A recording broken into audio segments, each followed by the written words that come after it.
Ano naman po ang inyong masasabi po dito sa naging pasabog naman po ni Congressman Leviste? Kaugnay nga po dito sa mga files mula po kay Yuse Cabral. Alam nyo, nung siguro November of last month, nag-usap na kami ni Congressman Leviste. At doon sa aming pag-usap ni Congressman Leviste, nabanggit niya na sa akin yung files na ibinigay o nakuha niya kay Yuse Cabral.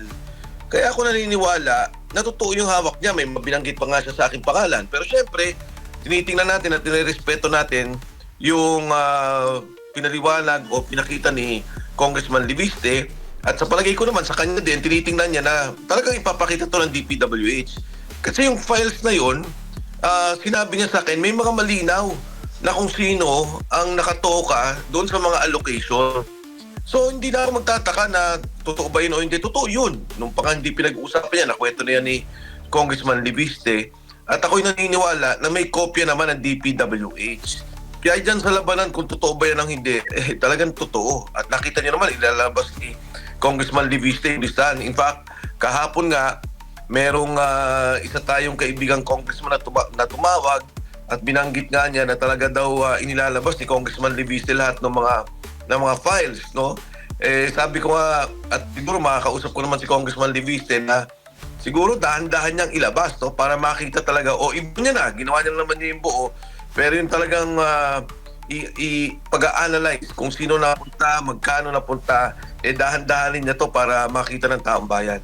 Pero ang problema, Kong Mike, ay ang sagot naman ng mismong DPWH Secretary ay yung mga kopyang hawak ngayon ni Congressman Leviste ay hindi pa daw authenticated. Ano naman po, paano naman po yun makaka-apekto dito sa mga expose na sinasabi nga po ni Congressman Leviste?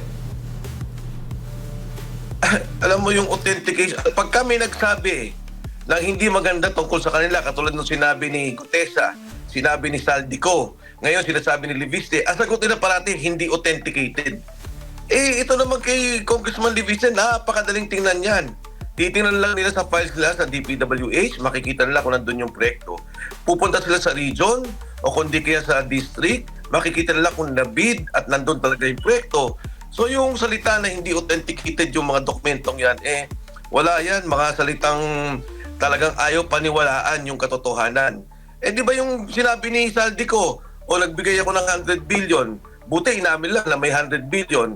Sabi nila, hindi, kailangan pirmahan mo. Sinabi ng anong tao, ito yung 100 billion. Tiningnan sa proyekto, nakita sa listahan, nandun talaga yung 100 billion. So hindi nila pwede itong basta-basta isang tabi at parating ang sagot nila pag hindi nila gusto yung datos o yung nakikita nila, hindi authenticated. Ang sabi po ng Malacanang, dapat imbestigahan din daw itong kung papaano nakuha ni Congressman Leviste itong itinuturing ng Cabral files. Sir Mike, alin ho ba ang mas importante? Yung imbestigahan kung papaano nakuha o imbestigahan kung yung laman mismo ng files na nakuha po ni Congressman Leviste? Yung binabanggit ni Congressman Leviste at napakatapang ng ginagawa ng batang yan, napakalaking bagay sa ating bansa. Papaliwanag ko, yung on average, ang lumalabas dyan sa hawak niyang dokumento, ang bawat kongresista tumatanggap ng 2 bilyon. Humigit kumulang siguro 500 bilyon hanggang 600 bilyon ang nakukuha ng Kongreso. Dahil dati, may mga proyekto mga congressmen. Ang national government gumagawa ng project. Kunyari gagawa ako ng tulay na magdudugtong ng Luzon, Visayas, Mindanao. Gagawa ako ng railway. Gagawa ako ng dam para sa tubig. Gagawa ako ng irigasyon. Ito mga national projects na ito kailangan ng ating bansa. Anong ginawa ngayon? Hindi na.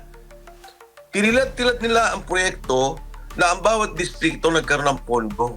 So you are talking already of almost 500 to 600 billion going to congressional districts, and not because hindi ito dahil kailangan ng proyekto. Pero ito'y kung anong tingin o paniniwala ng isang congressman.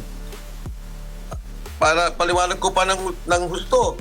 Nung ginawa ang flyover sa 3rd distrito ng Quezon City, 3rd district, ito yung dumadaan ng Ateneo, yan ay isang national project. Yan ang mga kailangan natin. Nung ginawa ang C5, na nagdugtong ng Quezon City, nagdugtong ng Mandaluyong, ng dito sa Ortigas area, padugtong ng Pateros, padugtong ng Taguig. Ito'y panibagong daan. Ito ay national project. So napakalaga yung pinapakita ni Congressman Libiste. Hindi dapat ang budget natin tinitilad-tilad at inalalagay sa bawat distrito nang wala tayong programang pang-nasyonal. Wala tayong programang ginagawa. Kailangan ba natin ng train na magdudugtong ng ating mga lugar? Kailangan ba natin ng mga airport? Kailangan ba natin ng, lalo ngayon pagkatag-araw na, ng mga dam para sa tubig? Yan ang dapat imbestigahan, yung nilalaman ng sinasabi ni Congressman Libiste.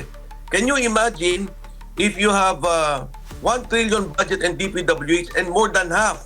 Kasi hindi lang to yung sinasabi ni Congressman na 2 billion to 3 billion per district. Paano pa yung unprogrammed funds na lumalabas, allocable din yun?